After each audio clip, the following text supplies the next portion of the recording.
human race was created by another race called the Patal. They have no idea where the Patals are. The human lineage, we have no recording of this, but the Draconans have legends of this because the Draconans then were warring against the Patal. And the Patal was constantly trying to protect this small band, and based on the description, it's the human race. But nobody knows how many millions or billions of years ago that was.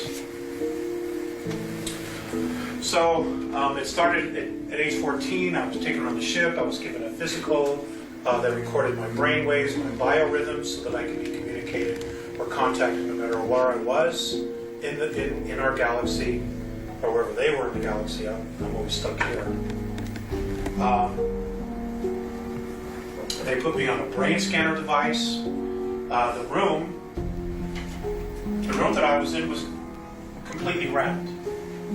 This was when you were 8 or 14? Age 14. There was a table in the middle, that's all that was there. Now, Morane had like a little clicker, you know, like a cable box clicker. You know, when you want to change the channel. It was a device similar to that. He would just push a button, and literally on the walls, all of these meters and telemeters and gauges would literally manifest out of nowhere, out of an absolute wall like this. Suddenly there were gauges and knobs recording everything about my physical body, everything. They put a little cap on my head. It was like a yarmulke, except the top of it was cut out. They put it on my head, and he pointed and he said, "Look," telepathically. And I looked, and another scanner, like a television, appeared on the wall, and it literally, I started seeing pictures, like clips from movies, just going by. Boom, boom, boom, boom, boom, different scenes. And I kept recognizing the main character in these scenes. It was me. It was my entire reincarnational history on the earth, flashing before me. Not the whole life, but scenes of it, of who I was. When this was done, they gave me a little cup, and it was like water. And he said, "Drink it." So I drank it, and they turned around and they watched. On a meter here, they could see it go all the way down. It looked like water, tasted like water, but on a monitor it was blue.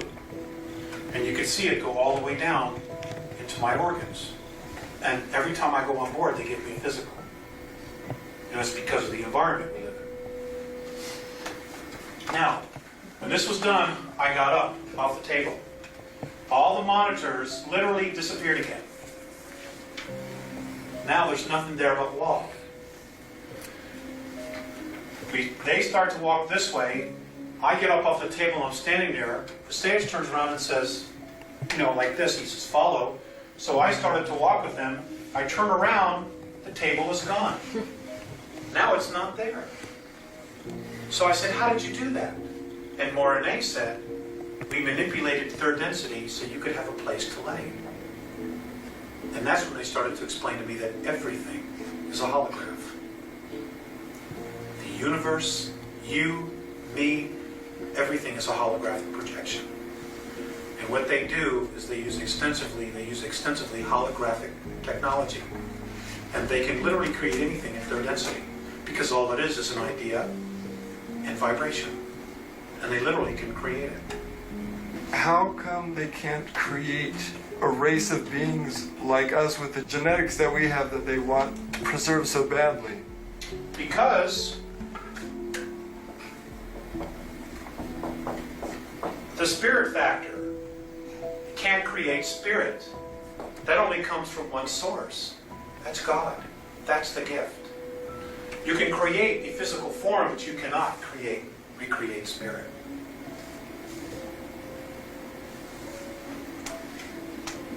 And if you create a physical form, unless it's divinely ordained, you can't put a spirit into it. This is the problem the Greys have. They have created their hybrids, but they can't get a soul to incarnate in it. It's just flesh. That's all it is. And they have to artificially keep it alive, because there's no soul in it.